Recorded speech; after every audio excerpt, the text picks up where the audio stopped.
Welcome to double seven media. నేను మీ ఆదినాన్న. ఏ party అధికారంలోకి వచ్చినా నాయకులు అతిగా ప్రవర్తించడం మానుకోవాలి. రాష్ట్ర అభివృద్ధి కోసం పనిచేయాలి. రాష్ట్రాన్ని ఎలా అభివృద్ధి చేయాలి, ప్రజలకు ఎలా మంచి చేయాలి అనే దానిపై ఎక్కువగా ధ్యాస ఉంచితే ఖచ్చితంగా ఆ ప్రభుత్వాన్ని ప్రజలు నమ్ముతారు. మళ్ళీ ఎన్నికలు వచ్చిన తర్వాత అదే నాయకులను ఎన్నుకుంటారు. అలా కాకుండా పార్టీ అధికారంలోకి రాగానే కక్ష సాధింపు చర్యలకు పాల్పడుతూ ప్రతిపక్ష నాయకులపై కేసులు పెడుతూ పోతే అప్పుడు ఖచ్చితంగా ఆ ప్రభుత్వానికి, ఆ పార్టీకి నష్టం కలుగుతుంది. ఇది నాయకులు ఆలోచించరు. అధికారంలోకి వచ్చిన వెంటనే హోదా పెరుగుతుంది, వారికి ఏమీ కనిపించదు. గతంలో మనం ప్రతిపక్షంలో ఉన్నప్పుడు ఎవరు మనపై కేసులు పెట్టారు, ఎవరు మనల్ని ఇబ్బంది పెట్టారు, వారిపై ఎలా కేసులు పెట్టాలి, వారిని రాజకీయంగా ఎలా అనగదొక్కాలి, ఇలాంటి ఆలోచనలే ఎక్కువగా రాజకీయ నాయకులు అధికారంలోకి వచ్చిన తర్వాత చేస్తూ ఉంటారు. అలాంటప్పుడే పార్టీ తీవ్రంగా నష్టపోయి ఎన్నికలు వచ్చిన తర్వాత ఓడిపోయి పక్కన కూర్చుంటుంది. ఇదంతా ఎందుకంటే గతంలో వైఎస్ఆర్ కాంగ్రెస్ పార్టీ అధికారంలో ఉన్నప్పుడు వాస్తవాలను తెలుసుకోవడంలో వైఫల్యం చెందింది. అప్పటి ముఖ్యమంత్రి వైఎస్ జగన్మోహన్ రెడ్డి సంక్షేమ పథకాలు అందిస్తున్నాడు. ఆయన ఇచ్చిన హామీల ప్రకారం ప్రతి సంవత్సరం సంక్షేమ పథకాలు అమలు చేస్తూ బటన్ల ద్వారా డైరెక్ట్గా ప్రజల ఖాతాల్లోకి డబ్బులు వేసేవారు. ప్రజలకు డబ్బులు వేస్తున్నాం కదా, ఖచ్చితంగా మాకు ఓట్లు వేస్తారనే ఆలోచనలు జగన్మోహన్ రెడ్డి గారు అప్పట్లో ఉన్నారు. అప్పట్లో వైసీపీ ప్రభుత్వంపై చాలా ఆరోపణలు వచ్చాయి. వాటిపైన ఎప్పుడూ జగన్మోహన్ రెడ్డి గారు స్పందించలేదు. కొన్ని అంశాలపై ఎక్కువగా ప్రచారం జరిగింది, అయినా ఆయన పట్టించుకోలేదు. పట్టించుకోకపోవడం వల్లే ఈరోజు వైసీపీకి ఇలాంటి పరిస్థితి ఏర్పడింది. ఇప్పుడు కనీసం ప్రతిపక్ష హోదా కూడా లేకుండా 11 సీట్లకే పరిమితమై అసెంబ్లీకి వెళ్ళలేని స్థితిలో వైఎస్ఆర్ కాంగ్రెస్ పార్టీ ప్రస్తుత పరిస్థితుల్లో ఉంది. 2019 నుంచి 24 వరకు వైసీపీ అధికారంలో ఉంది. ఆ ప్రభుత్వం ఉన్నప్పుడు మద్యంపై తీవ్ర వ్యతిరేకత వచ్చింది. ప్రభుత్వమే మద్యం షాపులు నడిపేది. నాణ్యత లేని మద్యం అంటే కంపెనీల మద్యం లేకుండా నాణ్యత లేని మద్యం అమ్ముతూ మందుబాబులను దోపిడీ చేసేది, అది కూడా అధిక రేట్లకు అమ్ముతూ. అప్పట్లో మద్యం అమ్మకాలపై తీవ్ర వ్యతిరేకత వస్తున్నా ఎక్కడా ప్రభుత్వం స్పందించి ఆ ప్రచారాన్ని అరికట్టలేదు. అలాగే ఇసుక విషయంలో ఎక్కువగా ప్రచారం జరిగింది. ఇసుక అధిక రేట్లకు అమ్ముతున్నారు, ఇసుకను ఇతర రాష్ట్రాలకు అక్రమంగా తరలిస్తూ వైసీపీ నాయకులు దోపిడీ చేస్తున్నారు, కోట్లాది రూపాయలు సంపాదిస్తున్నారు, వారిని కంట్రోల్ చేయండి అనే ప్రచారం ఎక్కువగా జరిగింది. దానిపైన కూడా ఎక్కడ వైఎస్ జగన్మోహన్ రెడ్డి గారు మాట్లాడలేదు. ఒక ఎమ్మెల్సీ తన డ్రైవర్ను చంపేసి డైరెక్ట్గా వారి కుటుంబ సభ్యులకు డెలివరీ చేశాడు. అది విస్తృతంగా ప్రచారం జరిగింది. కానీ జగన్మోహన్ రెడ్డి చేసిన తప్పు ఏంటంటే ఆయన్ను ఎమ్మెల్సీగా తొలగించలేదు, కనీసం పార్టీ పరమైన చర్యలు ఆయన పైన తీసుకోలేదు. ఎంత ప్రచారం జరిగినా ఆయన బయటకు వచ్చి మాట్లాడలేదు.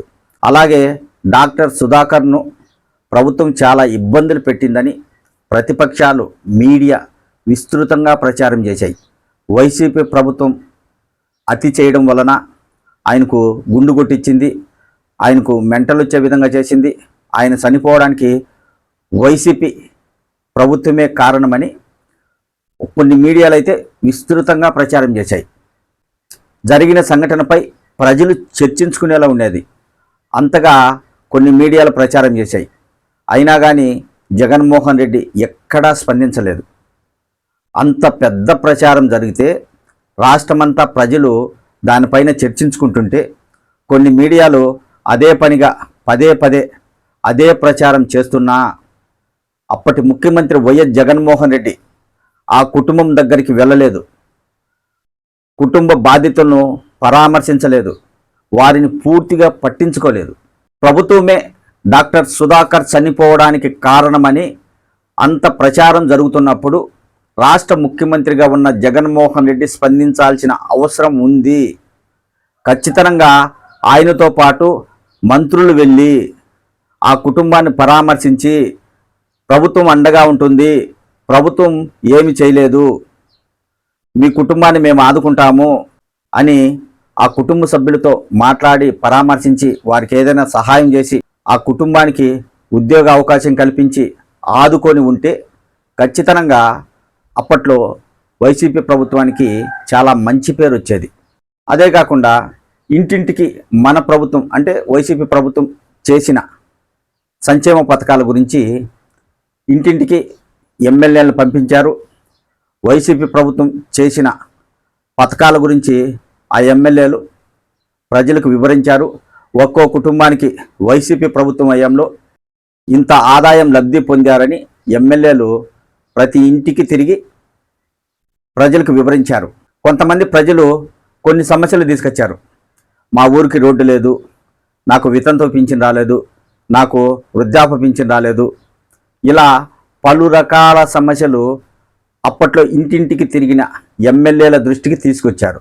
కానీ ఎమ్మెల్యేలు ఏమీ చేయలేని పరిస్థితి. ప్రతి ఇంటికి అధికార పార్టీలో ఉన్న ఎమ్మెల్యే తిరిగినప్పుడు ఖచ్చితంగా కొన్ని సమస్యలు ప్రజలు వారి దృష్టికి తీసుకొస్తారు. ఆ సమస్యలు వెంటనే పరిష్కరించే విధంగా చర్యలు ఉండాలి. ఇంటింటికి ఎమ్మెల్యే గారిని మీరు పంపించినప్పుడు ఆ గ్రామాలలో ఏ సమస్యలు ఉన్నాయో వెంటనే పరిష్కారం అయ్యేలా చర్యలు తీసుకోవాలి.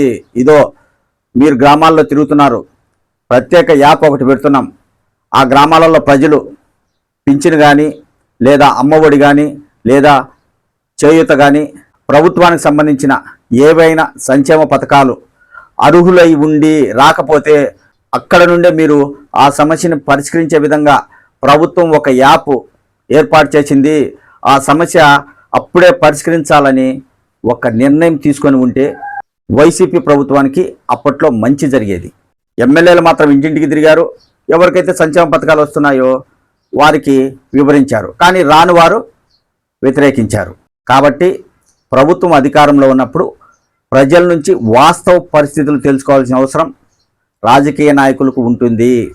ఐపాక్ టీములను ఏర్పాటు చేసుకొని వారికి కోట్లాది రూపాయలు ఇచ్చి వారి దగ్గర నుంచి ప్రభుత్వం గెలుస్తుందా లేదా అని వివరాలు తెలుసుకోవాలని ప్రభుత్వాలు ప్రయత్నిస్తే చివరికి ఇలాంటి పరిస్థితి ఉంటుంది.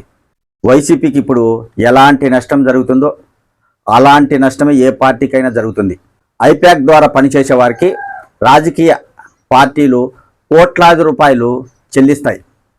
అదే డబ్బును మండలాలలో గ్రామాలలో కొంతమందిని ఏర్పాటు చేసుకొని వాస్తవ పరిస్థితులు తెలుసుకొని ఆ డబ్బును అక్కడున్న వారికే చెల్లిస్తే వారు ప్రభుత్వానికి నిజమైన వాస్తవాలు చెబుతారు.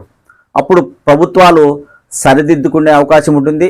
నాయకులు కూడా వాటిపైన చర్యలు తీసుకొని వాటిని సరిదిద్దుకొని మళ్ళీ ప్రజల్లోకి వెళ్తారు. ప్రభుత్వం బాగా చేస్తుంది, మేము వస్తే మళ్ళీ తర్వాత ఇవి చేస్తామని. కానీ వైసీపీ ప్రభుత్వం ఇవేమీ చేయలేదు కాబట్టి ఇప్పుడు ఊహించని విధంగా ఓటమి చెంది 11 సీట్లకే పరిమితమైంది. కనీసం ఇప్పటికైనా వైసీపీ 2024 ఎన్నికల్లో ఎందుకు ఓడిపోయింది, ఎందుకు ఇలాంటి పరిస్థితి వచ్చింది అనేది ఆ పార్టీ అధినేత వైఎస్ జగన్మోహన్ రెడ్డి ఆలోచించాల్సిన అవసరం ఉంది. లేకుంటే 2029 ఎన్నికల్లో కూడా ఇలాంటి పరిస్థితే ఎదుర్కొనే అవసరం ఉంటుంది. ఇప్పుడు కూటమి ప్రభుత్వం అధికారంలో ఉంది కాబట్టి ఆ ప్రభుత్వ వైఫల్యాలను ఎత్తి చూపుతూ వైసీపీ పార్టీ ఏం చేయాలి అనే దానిపై ముందుకు వెళ్ళాల్సిన అవసరం ఉంది. అలా కాకుండా మనం ఒక భవనంలో కూర్చొని అక్కడికి వైసీపీ నాయకులందరినీ పిలిపించి వారితో ప్రస్తుత ప్రభుత్వం ఇలా చేస్తుంది అలా చేస్తుంది, రాబోయేది మన ప్రభుత్వమే, ఇక మనకి తిరుగులేదు అనుకుంటే గెలవడం అంత ఈజీ కాదు. ప్రజల్లో వాస్తవ పరిస్థితులు తెలుసుకోవాల్సిన అవసరం ఏ పార్టీకైనా ఉంటుంది.